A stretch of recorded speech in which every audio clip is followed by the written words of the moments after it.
everyone. This is a little bit of extra video content on how to develop your nonprofit career. And a big thank you to my current Essentials of Fundraising class at BCIT. I put a shout out for extra subject matter, and this one came back. So what I'm hearing a lot of is people are saying, okay, I've taken a bunch of courses in fundraising and nonprofit management, but now what? The question I get most, I think, is how do you build experience, and what kind of experience to get it to actually land a job in the nonprofit sector. So for this career piece, I've just done a 4-part on how to build your nonprofit career. Part 1 is going to be networking, Part 2 volunteering, Part 3 will be your resume, and Part 4 will be using professional help. So I'll start with networking. I cannot recommend enough using the Association of Fundraising Professionals chapter nearby where you live, even if you're not necessarily becoming a fundraiser. Here in Vancouver, they're at afpvancouver.org. You don't even need to be a member to take advantage of the sort of educational seminars they do. They do networking minglers, webinars, face-to-face seminars, mentoring, study groups, all sorts of things. So look into your local AFP chapter.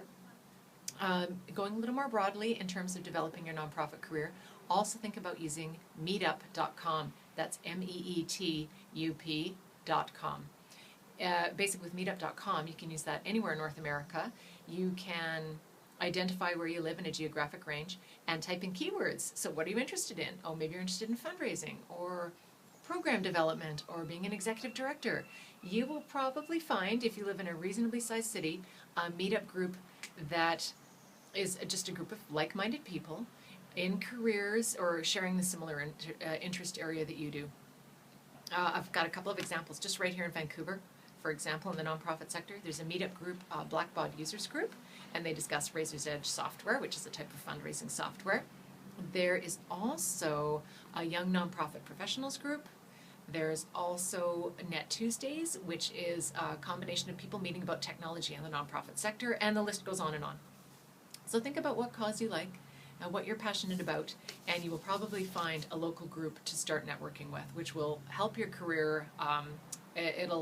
It'll just give you an advantage. You'll be the first one to hear about jobs in the career. You'll have people to vouch for you, people to share testimonials with, and so on. Another little thing when you're looking into networking, check charityvillage.com. See what kind of jobs there are available in your geographical area, and think about doing some targeted informational interviews. My recommendation, do not go to a place that's hiring for a job you're interested in and ask for an informational interview at that time. They'll just see it as a transparent effort to jump the queue of their hiring process. So look for a group you're passionate about.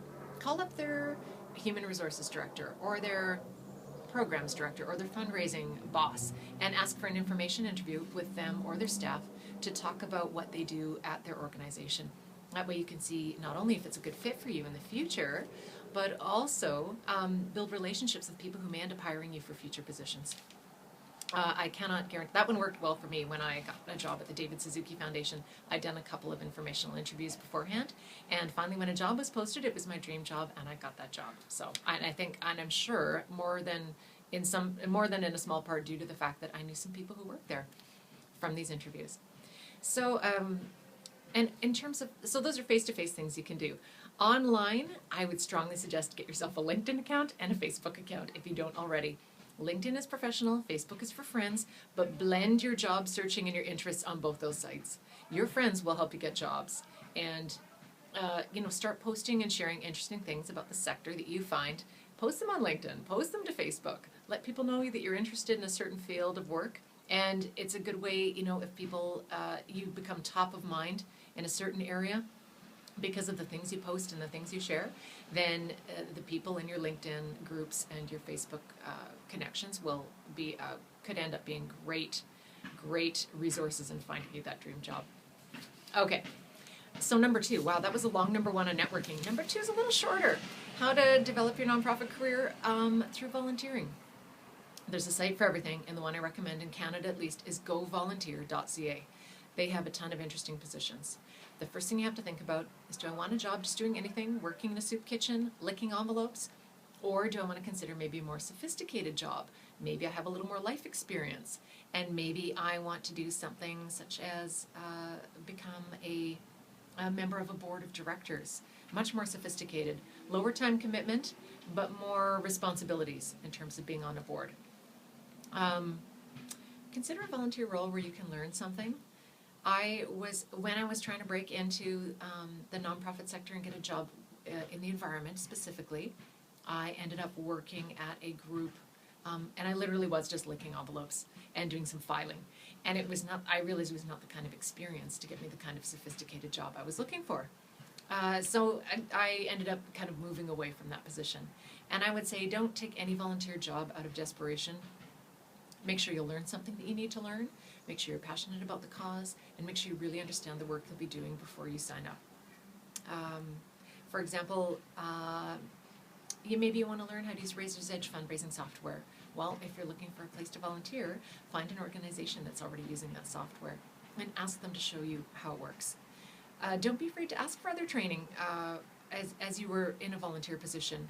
Don't do it right away. Like, don't do it on day one and say, hey, I want to job shadow that person, or I want to learn how to use that machine or that database. Build a little trust first. Make sure they understand that you're a responsible person. Once you become valuable to them, then ask them to start showing you around the rest of the shop. Wait till they know and love you, in other words. And a little more on volunteering. No, that's it for volunteering. So part 3 on building your nonprofit career. This one is on your resume. So translate your resume. You may have a perfectly good one from the private sector, from a government job, from a retail job you had out of high school. And it's smart, though, and it makes a lot of sense to translate it into terms and use the kind of wording that you would hear in the nonprofit sector. For instance, maybe you have a lot of retail sales experience. Maybe you sold cars and you know a lot about treating customers right. Translate this in terms of, building revenue, serving people and serving community, serving clients. Use those kind of words. Include any volunteer work, and maybe, pump it up as best you can. Never fib on your resume, of course, but you might want to say something like, instead of talking about volunteer work, talk about, community involvement and experience. Use terms that connect more with this sector. And talk numbers. It doesn't matter whether you're going to be a fundraiser or not. More and more charities are being held accountable for the people they serve, the dollars they raise, the cost it takes them to raise those dollars. And so you need to have numbers. So think about sales increases. If you can say you recruited a certain number of people and it was more than they had last year, or you ran your company's United Way campaign and it raised 10% more dollars than the year before. If you can use these sort of hard numbers in your resume, that will get you miles ahead. My cameraman is grinning for some reason. I'm not sure why. So include also volunteer experience that connects to the sector. I said, for instance, have you worked on your company's United Way campaign? Have you worked on a Christmas food drive in your office? Do you have event experience? Did you plan your sister's wedding? Well, you then have event planning experience, and that is extremely valuable in the nonprofit sector. Put it on your resume. Have you ever worked for or led volunteers? Have you worked on a committee at your child's school, for example? Have you led a parent-teacher conference or organized a school field trip with your kids? All of these things are valuable. Look at other skills you have. Do you know how to do financial analysis? Can you do any web design? Are you a king of social media? Marketing experience, especially writing, and especially, furthermore, writing that has anything to do with writing proposals or grants for funding. Include that other experience, translate it again into the kind of words you hear people talking about in the nonprofit sector, the kind of words you might find in job descriptions on Charity Village, for example. So keep your cover letter brief. Always include a sentence or two why this specific organization's cause is a good fit for you, because more and more these days, cultural fit is everything. They want people who work like they do, who think like they do at a certain workplace. That goes for the private sector and the nonprofit sector. So think about what you're passionate about. Point number 4, last point, if you've got cash, and I wrote on my notes here, got cash, think about getting a professional to help you in your job search.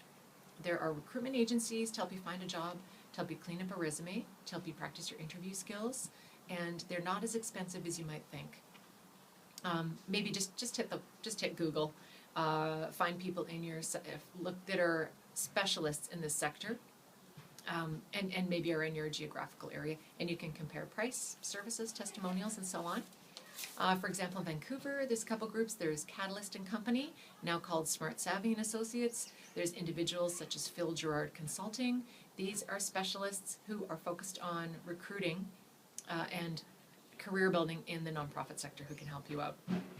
I have a friend who had to do this. She needed to get recruiters. She was moving from Vancouver, Canada to London, England. And she had tons of job experience, but you know how it is. They want UK, they want local experience, local connections. They weren't able, she knew she was going to have a hard time finding a job. So in the end, she did use a recruiter and landed a job within 4 months. So that was fantastic. So to summarize, to wrap up, I'd say start by look around at your immediate group right now. Are you in a class at BCIT right now? Get all your classmates on LinkedIn. Have you never thought of using your Facebook friends as a possible conduit to your dream job? Throw it out there to them. Let them know, I'm looking for a job in the nonprofit sector. Who do you know? And just start by doing at least some of that initial networking and see where you end up. Good luck.